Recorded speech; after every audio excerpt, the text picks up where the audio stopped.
At Starbound, we tell stories the human way, not with artificial voices or AI slop. After all, what's HFY without humanity? Subscribe to keep it that way. I'm Larissa. Let's begin. The percussive crack of superheated air an inch from his helmet was the only coffee Master Sergeant Darian Colt needed. He hugged the ferrocrete rubble, the reek of slagged metal and vaporized circuits a permanent part of his life's scent. "Status, Jensen!" He barked into his comms, his voice a rasp. "Barrier integrity is critical, Sergeant. Readings are in the red. The primary capacitor is slag. We must shunt power from the secondary, or we're a commemorative crater in about a minute." Corporal Zoe Jensen's words tumbled out of her, breathless and sharp.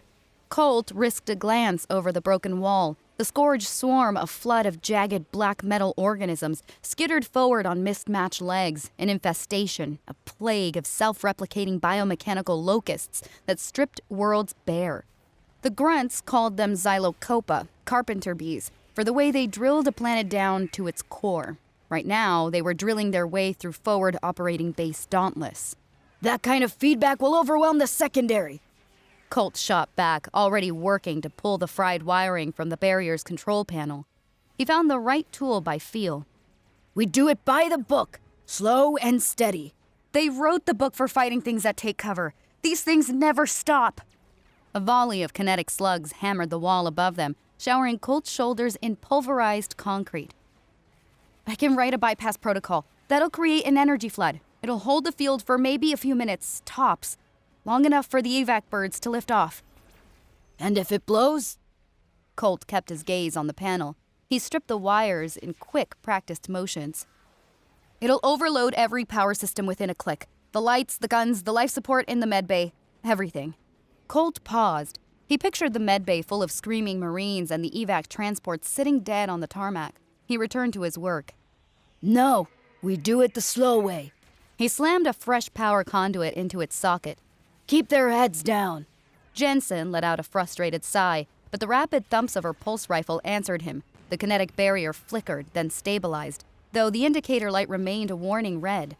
Incoming fire now spattered against a wavering amber curtain of light instead of the wall itself. Colt leaned back, taking his first real breath in minutes. It tasted like ash. "See? The book works." "For now," Jensen muttered. His radio crackled. "Colt, this is command. Assault's broken. The Scourge are pulling back." "Acknowledged, Command," Colt said, already scanning the battlefield, seeking the next point of failure. "Good work, Master Sergeant. Now clean up. You and the Corporal have a formal reception to attend on the observation deck. Diplomatic welcome wagon. ETA 30 minutes. Colt stared at the smoking husks of Scourge drones littered across the field. He looked at his hands covered in grease and grime. He thought about putting on his dress uniform, about smiling and shaking hands while the casualties were still being tallied and bagged. "Acknowledged," he said, his voice flat, every word an effort. The observation deck on Fob Dauntless was another world from the mud and blood outside. The air was scrubbed clean, with a faint sterile scent from the scrubbers. Diffused light filled the space, and the deck plating hummed with the quiet, confident power of a Terran Coalition capital ship. Colt stood stiffly, out of place among the polished chrome and pressed uniforms. His dress uniform was clean, but it felt stiff and wrong. He had scrubbed his skin raw, but the phantom scent of battle clung to him. He stood beside Jensen, who bounced on the balls of her feet. She'd managed to get most of the marker smudges off her face. "Can you believe it? The Cygnian Ascendancy. Their last formal contact with a new species was 5 millennia ago," she whispered, her eyes wide with fascination. "Their energy manipulation tech is purely theoretical to us. It's like meeting Newton or Einstein." "They're aliens, Jensen. Just aliens." Colt grunted, keeping his gaze forward. "And they're several millennia late to this party." A chime echoed through the deck, and the assembled officers fell silent. The main hatch cycled open with a faint hiss, revealing a delegation of figures. A subtle personal energy field that warped the light surrounded their slender frames. They were Cygnians, tall, slender figures with fine, soft plumage that covered their bodies in shimmering patterns of opalescence. Their leader stepped forward, his plumage a flow of liquid silver and gold. High Emissary Lyran. We greet the valiant Terran coalition in this time of shared trial. Lyran began, his voice melodic, each word resonating with perfect modulation. He spoke of cosmic harmony, the sanctity of existence, and the noble art of defense. He spoke for 15 minutes. Colt's focus blurred. He counted the rivets in the ceiling. A guard bringing a new object forward interrupted his mental catalog of remaining munitions. It was a rifle, but calling it a rifle was like calling a star a campfire. Crafted from a material like polished bone, with channels of steady, inset blue light in its frame. It possessed the delicate artistry of a ceremonial blade. To cement our burgeoning alliance, Lyran announced, his feathers puffing out slightly. The Signian Ascendancy gifts you the pinnacle of our defensive artistry, the Phase Lance. May it sing a song of defiance against the encroaching silence. General Morozov, the base commander, stepped forward and accepted the weapon with a politician's smile. On behalf of the Terran Coalition, we accept this honor, High Emissary. This is a generous gift. Colt had to suppress a snort. A gift. They were 2 decades into a war of extinction, and the bird people brought them a pretty wall hanger. Morozov scanned the crowd, and his gaze settled on Colt. The corner of the general's mouth twitched. Master Sergeant Colt, he called out. Step forward. Colt's stomach tightened. He moved, his boots clicking on the polished deck. The Master Sergeant is our foremost combat engineer and weapons specialist. Morozov explained to Lyran. He and his subordinate, Corporal Jensen, will have the honor of testing and integrating this fine piece of technology into our arsenal. Colt looked at the glowing rifle, then at the pristine alien. Lyran gave him a nod of serene encouragement. A dull ache throbbed behind Colt's eyes. The firing range was a brutalist cathedral of scorched armor plating and pockmarked targets. The Phase Lance sat on a testing cradle, looking profoundly out of place, a priceless violin in a scrapyard. Lyran and a younger, more severe-looking Signian with deep violet plumage observed via a stable holographic projection. The weapon draws power directly from ambient energy, explained Adept Thalia, the violet Signian, her voice clipped. Its core of layered, engineered emitters generates a contained microsingularity. The bolt is a pinpoint of warped spacetime. It is perfection. Jensen was leaning over Colt's shoulder, her own tactical slate cinched to the diagnostic feed. Sergeant, the efficiency is off the charts. It's drawing less power than a standard issue flashlight, but the projected output is. Wow. Colt ignored them both. He ran his own diagnostic, checking each component twice. He checked the internal power cell that replaced a standard ammo feed, the alien energy cycling, the bizarrely ergonomic grip. It was light, too light. It felt hollow. He sighted down the range at a 20-centimeter slab of decommissioned battleship armor, the benchmark test for anti-material rifles. Firing, he announced, his voice flat. He squeezed the trigger. The weapon fired, making only a soft chime and remaining still in his hands. A needle-thin beam of white energy crossed the 100 meters in an instant. It struck the armor plate. A perfect, coin-sized hole appeared, its edges glowing cherry red. The only sound was the hiss of cooling metal from the target.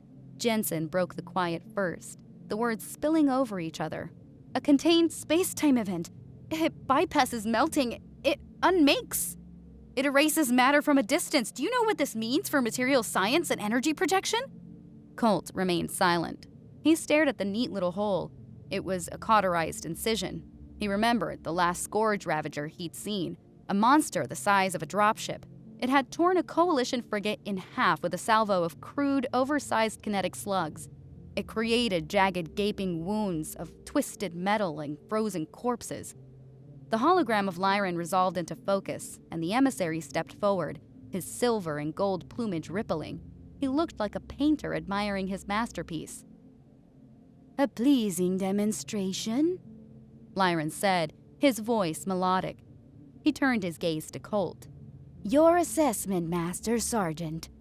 Colt powered down the weapon. He turned from the control panel to face the projection. He met the emissary's placid, ancient eyes. The thought of the men and women who died holding the line at Fob Dauntless, of the sheer, mindless numbers of the scourge swarm, of the frigate ripped open to the void. He gave the only assessment that mattered. "It's a beautiful piece," Colt said, his expression a blank mask. "Incredibly accurate, but..." He paused, choosing his words with care. "Got anything stronger?" The hum of the range's ventilation system seemed to grow louder in the quiet. Jensen's jaw snapped shut. Behind him, he could hear General Morozov make a soft choking sound. On the holographic display, Lyran's magnificent plumage, once a serene river of silver and gold, stiffened and spread wide, the feathers catching the light like sharp shards of crimson glass. The emissary's face, placid moments before, tightened. Jensen brought a hand up to cover her face. "Got anything stronger?" General Morozov repeated, his voice a strained whisper. He was pacing back and forth in his office, a cramped, functional space that smelled faintly of stale coffee and the charged scent from an overworked air filter. "Of all the undiplomatic, career-endingly stupid things you could have possibly said, you chose that." Colt stood firm at parade rest in the center of the room. "You told me to give a weapons assessment, sir. I gave one. The phase lance is a dueling pistol. We fight a war of attrition. The two approaches conflict." "I'm aware of the strategic situation, Master Sergeant," Morozov snapped, stopping to glare at him. "Your job was to test the weapon and nod politely, to prevent a diplomatic incident that could sever ties with the only powerful ally we've made in this entire damned war. With respect, sir, if their entire arsenal is like that thing, they are a liability, a hindrance to our efforts." Colt's voice was firm. "A single Scourge-heavy drone would shrug off a hit from that weapon." Morozov sighed, a long, drawn-out sound. He sank into his chair, pressing the heels of his hands to his temples. "You're right, Colt. That's the hell of it. Your assessment, for all its brutality and offense, was entirely correct." Colt waited. "High Emissary Lyran ended the transmission right after your comment," the general continued. "I spent the next 3 hours in a back and forth with his aides. I was expecting them to recall their delegation and declare us persona non grata for the next millennium." He looked up, an expression on his face Colt found baffling. "Something else happened." He tapped a few commands into his desk console. A file appeared on Colt's borrowed tactical slate. "After his initial fury subsided, Lyran apparently became fascinated. He re-watched the log of your assessment a dozen times. He reviewed our public-facing combat footage of the Scourge. He spent a full shift in council with his top scientists." Morozov leaned forward. "It seems, Master Sergeant, that your bluntness provided him with a piece of data he was missing. Context. The Signians understand war as a concept, an abstraction. You just showed him what it looks like from the trenches." Colt read the file. It was a formal proposal from the Signian Ascendancy, a joint research initiative. "He has moved past giving us a weapon," Morozov said. "He wants us to help him build one that meets their people's standards of scientific elegance and our more direct requirements. And he has specifically singled you out to lead the hands-on side of the project. He specifically requested you." Colt scanned the document. On-site liaison. Sylvanus. Joint command structure. A cold feeling settled in his stomach, but with it came a flicker of something long dormant. Curiosity. "He's also asked for Corporal Jensen," the general added, citing her boundless theoretical enthusiasm, which I think means she talks fast. "Sir," Colt started. "This is an order, Master Sergeant. The Coalition has already agreed. The science teams back on Earth can run simulations all day. I need someone on the ground who can look at a blueprint and tell me if it'll hold up under fire. I need you to make sure whatever you build actually works." Morozov leaned back, a grim smile on his face. "You wanted something stronger, Colt? Go build it." Colt looked down at the tactical slate. at the flowing Signian script next to the blocky Terran standard font. He thought of the pristine rifle and the endless swarm. He straightened up. Yes, sir. Last thing, Colt, Morozov said, his tone turning serious. This is new ground diplomatically. You'll have status, but you'll be on their turf, under their laws. Your only direct oversight is a priority channel to me. You will succeed. I will, sir. From orbit, Sylvanus resembled a painted sphere, continents swirled with emerald green and sapphire blue, patterns more art than geology.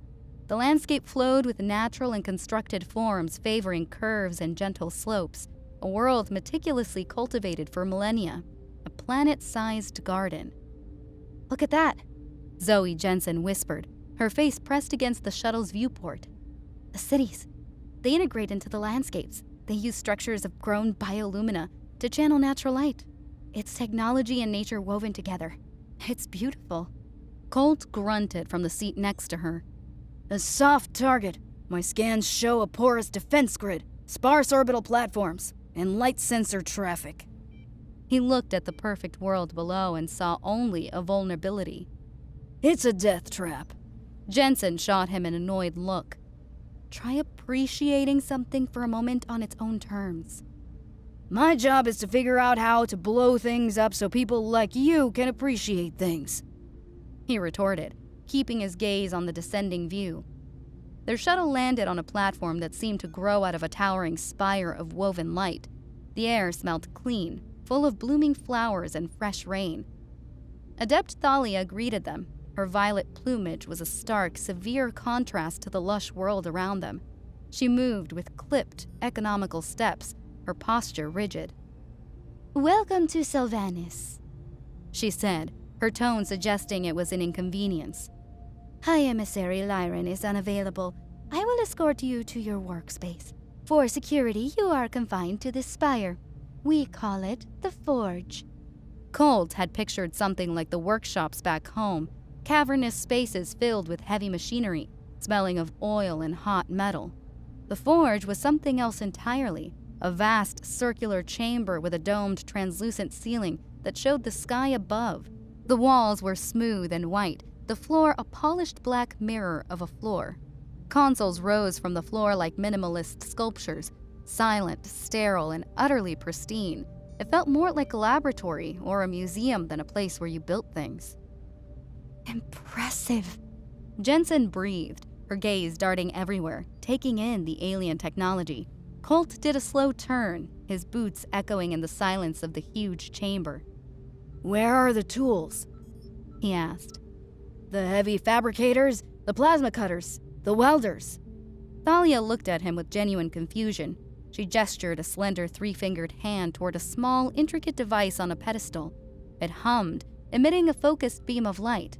We guide material structuring at the atomic level. We grow and ungrow rather than cutting or joining, she said, weld, as if it were a profanity. A melodic voice interrupted the sterile air. Adept Thalia, is that any way to welcome our esteemed guests? High Emissary Lyran entered the chamber. His silver and gold plumage seemed to capture the light from the dome above. His earlier offense had vanished, replaced by a cool, analytical focus. He was studying them. Master Sergeant Colt Corporal Jensen, he said, lingering on Colt.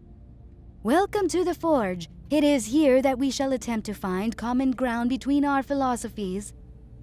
He gestured around the pristine room. Here we will create a weapon that possesses the elegance of Signian design and... What was your term, Sergeant?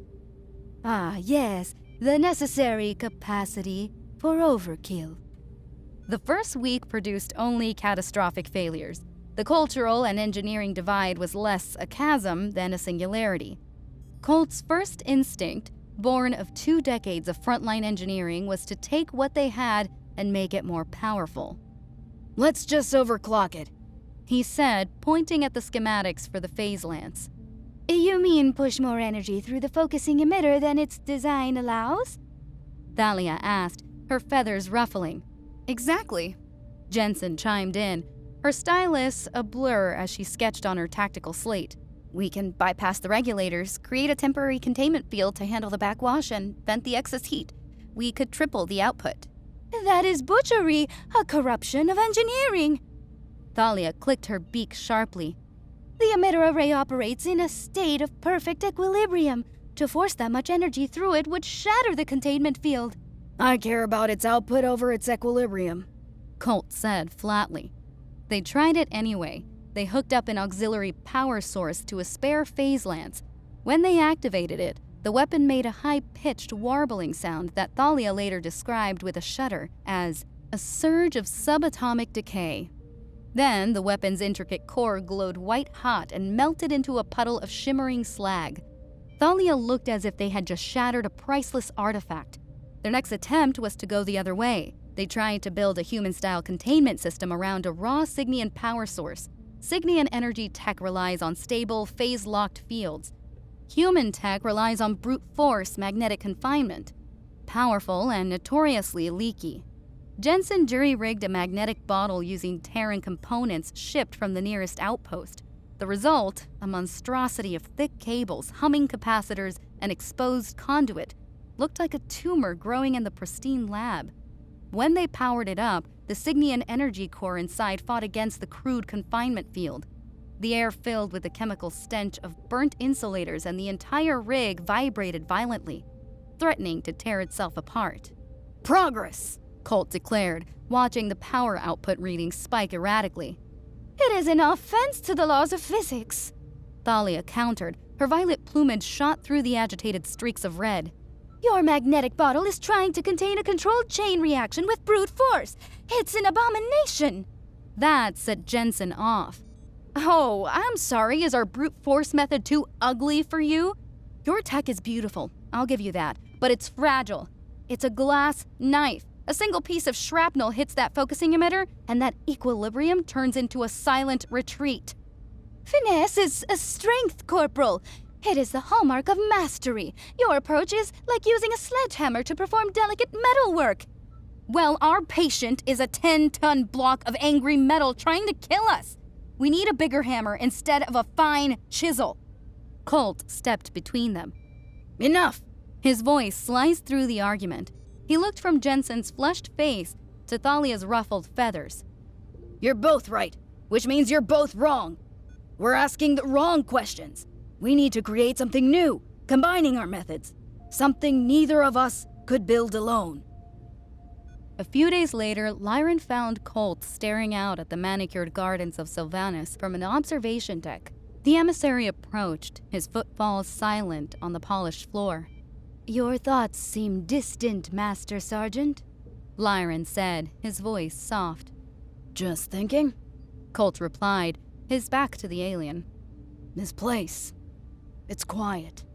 Quiet is the canvas upon which one paints thought, Lyran offered, a typical Signian platitude.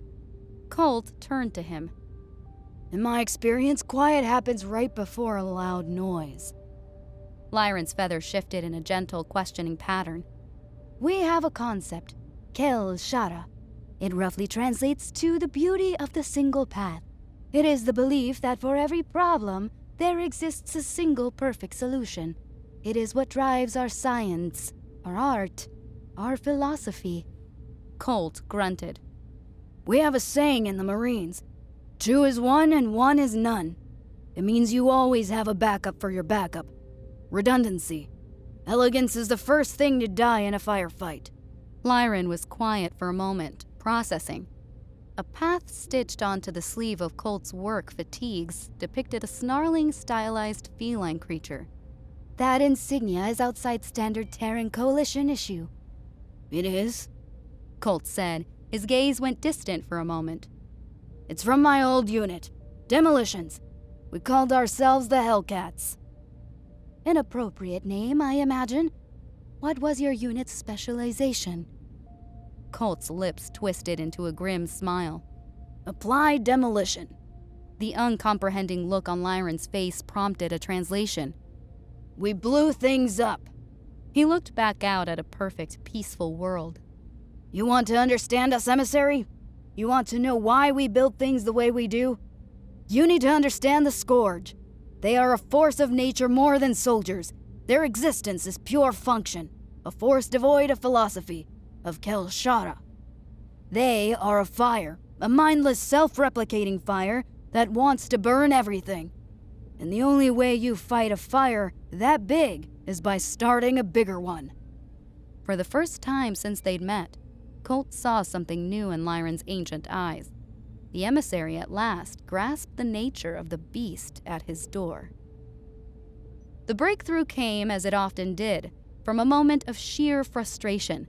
Jensen hunched over a tactical slate, her stylus a blur as she sketched and deleted schematics. The wreckage of their experiments littered the lab. Melted components, overloaded capacitors, and several devices that had spontaneously disassembled themselves. 2 diagrams filled her screen. On the left, a schematic for a Terran Coalition Mark V spinal mass driver, a railgun, a brutal city block-sized cannon that fired tungsten slugs the size of a shuttle at a fraction of the speed of light.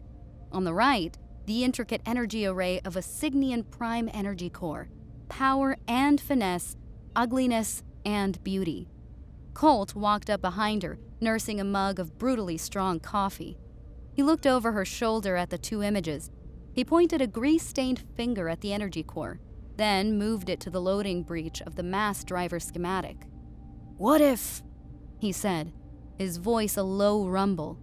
We just put that in there? Jensen blinked, looking from the screen to Colt. Talia, who was meticulously aligning a sensor nearby, overheard and made a series of sharp clicking sounds. That is illogical. You propose to use an instrument of immense and delicate power as crude ammunition, as a bullet. More than a bullet, Colt clarified. As the warhead. Talia scoffed, but Jensen's expression was changing. Her eyes, unfocused, then sharpened. Her stylus blurred across her tactical slate, pulling up new simulations, new equations. Wait, she whispered. Wait a minute. That's an idea. She looked at Talia, her eyes wide with a terrifying new concept. You have to see it. The railgun is just the delivery system. Creating a stable, mobile containment field for that much raw energy is nearly unachievable. But the mass driver? It provides the kinetic energy, getting the core to the target through brute force alone. Talia's feathers shifted in agitated, confused patterns.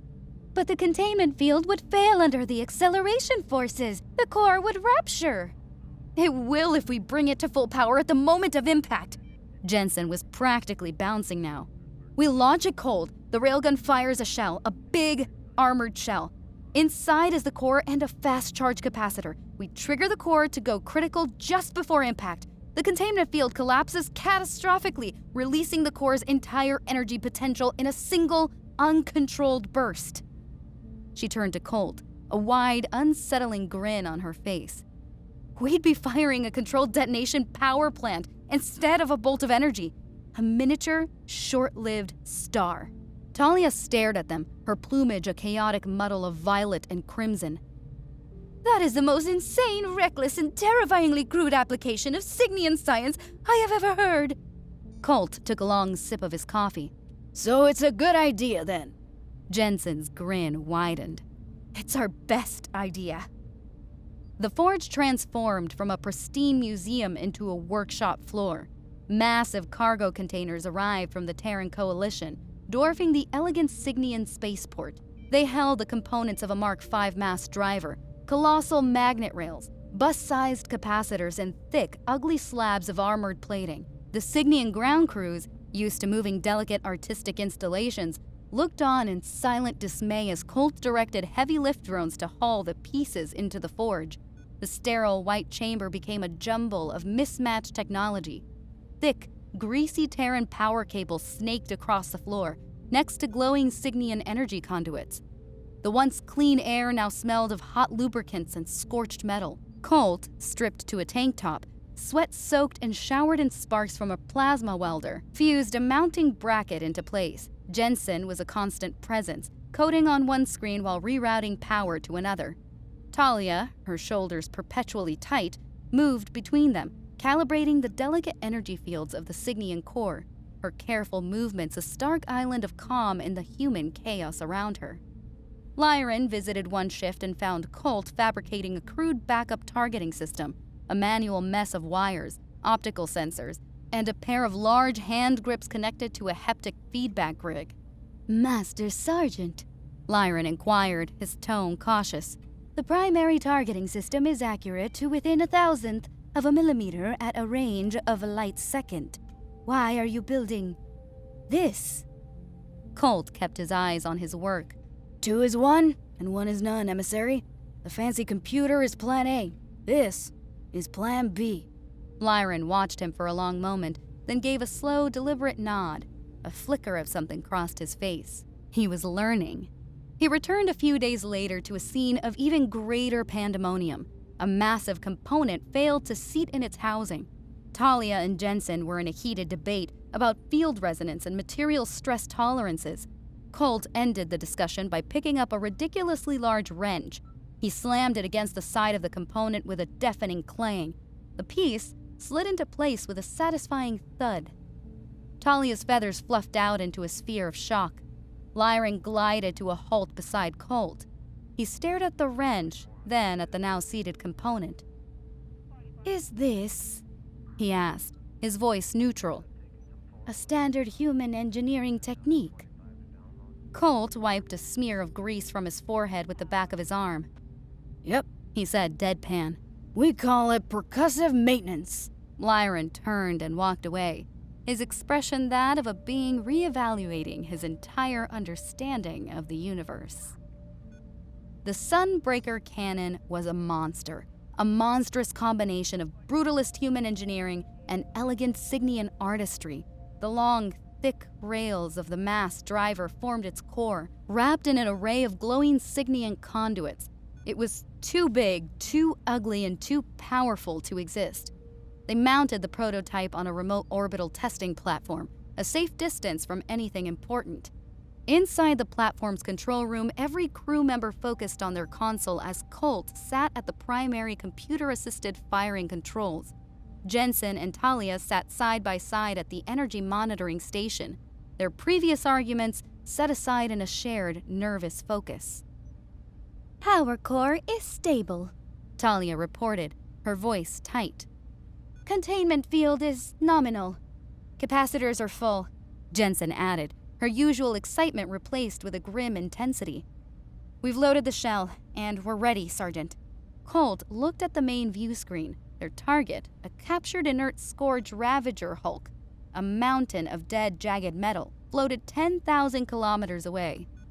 Firing at minimum capacity, He announced. He keyed the sequence. A low, powerful thrum vibrated through the deck plating as the station's lights flickered, drawing on emergency power for a second. On the screen, a shimmering sphere of contained light erupted from the cannon's barrel. It was a marble of energy, a tiny caged star. It crossed the distance to the Scourge Hulk. It impacted. One moment, the kilometer-long behemoth of armor and weaponry was there. The next, only empty space remained. Its mass sublimated into constituent atoms. The sensors screamed, overloaded by an immeasurable energy release. A heavy quiet filled the control room. Talia stared at her console, her violet plumage drawn so tight against her frame she seemed to shrink. Colt's voice was low and practical. cannon works. But the power draw fused half the relays on this platform. The cannon is a one-shot weapon from this position. He tapped a command, bringing up a schematic of the local orbit.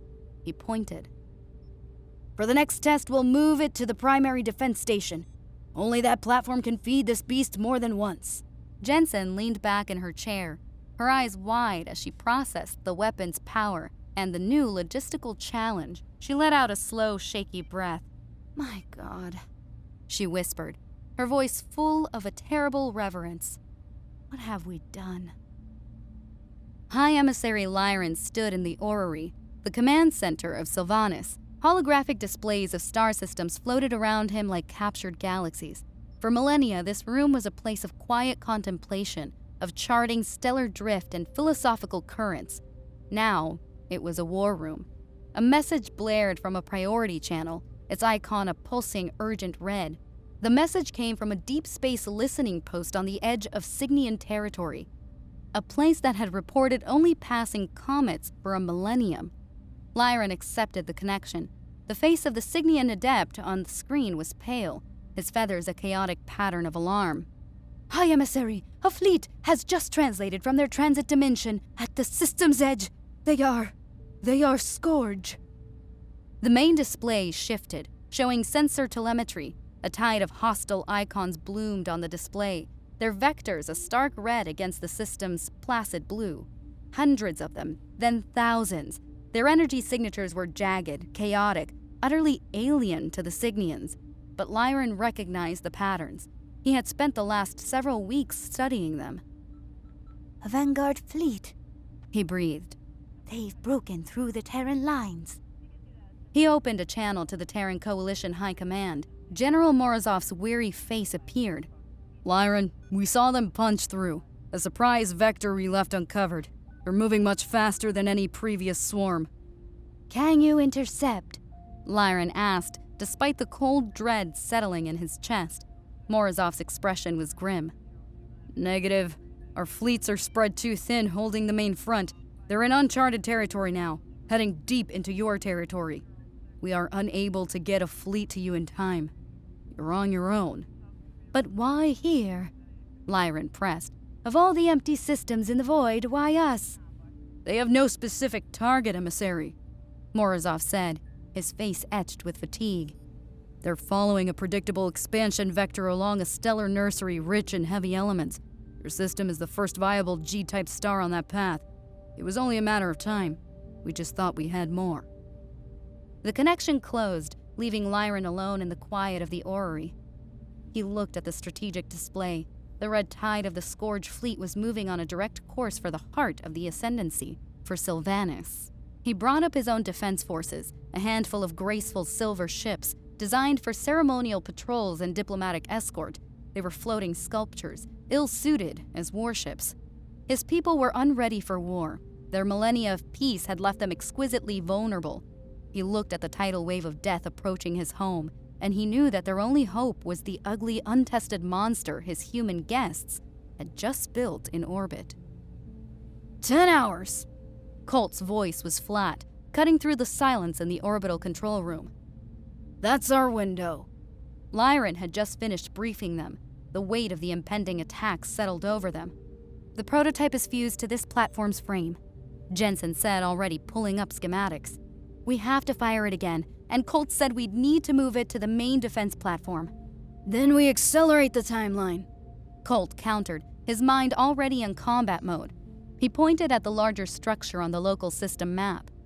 Sylvanas' primary defense platform. It's the biggest power source in orbit. We're going to take our cannon, fly it over there, and bolt it to the side. Talia paled. Unfeasible! The station systems are incompatible. It would take weeks to integrate. We're hot wiring it. Colt cut her off. We bypass their weapon control, their fire solutions, everything. We run a direct power line from their main reactor grid straight into our capacitors. It'll be crude and dangerous, but it'll work. Talia's feathers ruffled, her entire being radiating protest. That is barbarism! A desecration of millennia of careful engineering. She looked from Colt's determined face to the command display showing the approaching swarm. Her posture shifted from horrified to resolved. But it is our only option. Lyran stepped forward, his face a mask of grim determination. He looked at Colt, his formal title and rank forgotten. Tell us what you need. You are in command. The urgency of the crisis blasted away the cultural barriers. The next few hours were a blur of frantic, coordinated activity. Colt barked orders, his voice the clear authority in a room full of Cygnian scientists who outranked him in every way, but the one that mattered now: experience. Jensen and Talia worked in tandem, writing code on the fly to trick the defense platform's reactor into accepting a catastrophic power draw it was ill-equipped to handle. Colt directed the platform's engineering drones, using them for brute force construction far beyond their design. And in the middle of it all was High Emissary Lyran, Stripped of his formal robes, his silver and gold plumage smudged with grease, he hauled thick power cables alongside Signian engineers, his graceful movements now sharp and purposeful. He was a philosopher transformed into a soldier in a war he had just realized his people were losing for a long time. From the command center of the defense platform, Lyran watched the Scourge fleet arrive. The swarm appeared as thousands of black angular ships dropping out of their transit dimension, a horrifying tide. His small flotilla of defense ships, elegant silver slivers of light, moved to intercept. All vessels engage at will, Lyran ordered, his voice tight with tension. The Signian flotilla fired. Lances of pure, coherent light, the larger cousins of the phase lance, shot across the darkness. They struck a handful of Scourge drones, disabling them with pinpoint accuracy. The swarm responded. A wave of kinetic slugs, missiles, and plasma bolts washed over the Signian craft, tearing the elegant vessels apart. With their minimal shielding and delicate frames, they shattered into pieces, their dying reactors blooming like brief, silent flowers in the dark. Lyran watched his people die, the swarm slaughtering his beautiful, ineffective ships.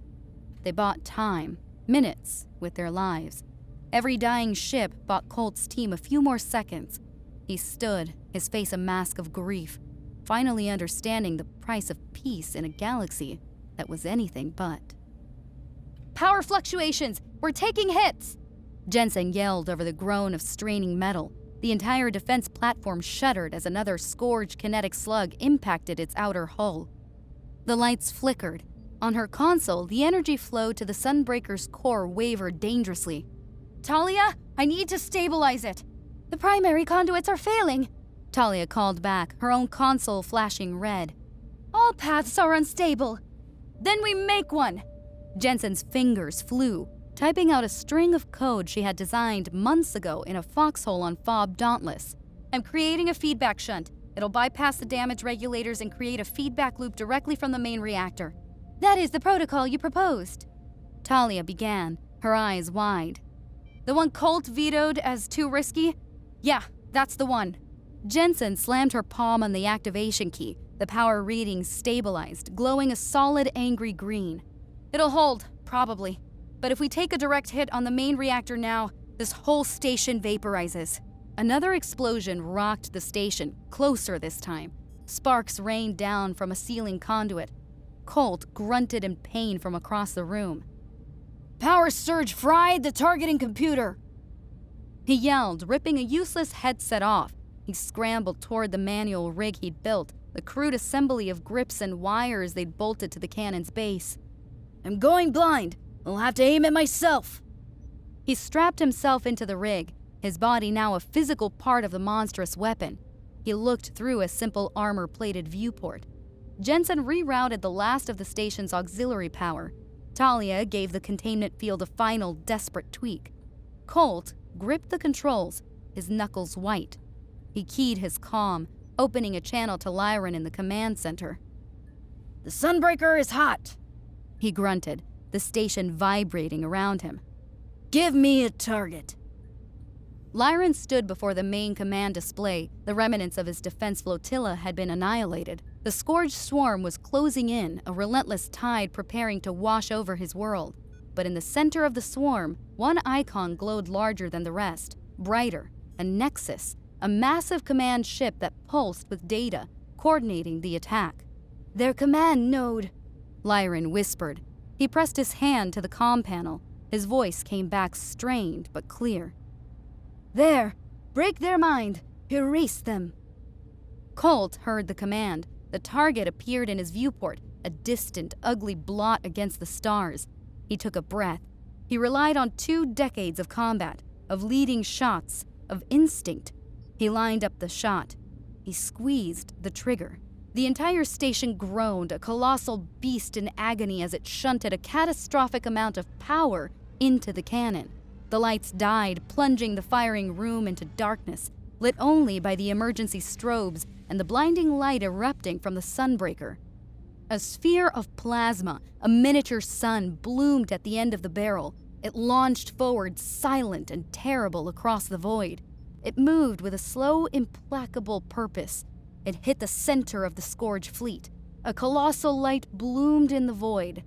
Where the command node once was, a new star expanded, its wave of energy instantly vaporizing the command node and dozens of ships around it. The blast's force crippled hundreds more, their systems fried, their hulls flash melted. Across the battlefield, the Scourge swarm, its central intelligence erased, faltered. The coordinated assault crumbled into confusion. Individual drones fired aimlessly or stopped, awaiting orders that were now silenced forever. They were just pieces. The light faded. The quiet that followed was deeper than the noise that had preceded it. They had broken the Scourge attack. The immediate threat was over. On the firing deck of the station, Colt unstrapped himself from the manual rig, his muscles screaming in protest. The emergency lights cast long shadows in the smoke-filled room. He looked over at Jensen. She slumped in her chair, a wild, exhausted laugh escaping her lips. He glanced at Talia. The Cygnian scientist was staring at the sensor readings from the blast, her face a mixture of terror and reverence. They had done the unachievable. Lyron's voice, thick with an unfamiliar emotion, came over the comm. The formal titles, the eloquent phrasing, all of it gone. Darian Colt, he said. thank you. Colt was too tired to form a proper reply. He just raised a hand and gave a slight nod. For the first time in years, staring out at the wreckage of the enemy fleet, the oppressive weight of the war lifted just for a moment. Not victory, not yet, but it was a flicker of something he had long forgotten: hope. The ruling council of the Cygnian Ascendancy filled the grand orrery. Colt and Jensen stood in the center, wearing freshly cleaned uniforms, standing stiffly as Lyron bestowed upon them the sun crest of Sylvanas, his people's highest honor. They accepted the glowing medallions with mumbled thanks. When the ceremony was over, Lyron addressed his people. His voice was once again the melodic instrument of a statesman, but now a new core of steel laced his melodic tone. For millennia, we pursued the art of defense as a philosophy, he declared, his gaze moving around the council. We have learned a brutal lesson. Philosophy fails to stop a swarm. Today, that changes.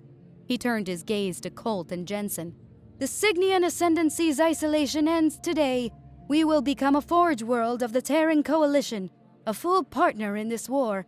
We will dedicate our science, our knowledge, our resources to victory. In return, we will learn the lessons of survival that our human allies have paid for in blood. He raised his hand.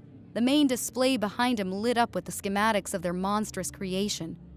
We will begin the Sunbreaker program. We will build more, and we will build them bigger. A murmur went through the council, a mix of shock and dawning resolve. Colt looked at Jensen. The combat engineer and the brilliant corporal had moved from the sidelines to the heart of the war. They were now at the center of the single most important weapons development project in the galaxy. Their own insane idea had just commandeered their lives. Jensen caught his eye. Her expression was a mirror of his own, a mix of terror and exhilaration. Many battles remained to fight, but for the first time, they could see a path to the end, and the fire of new suns would light it.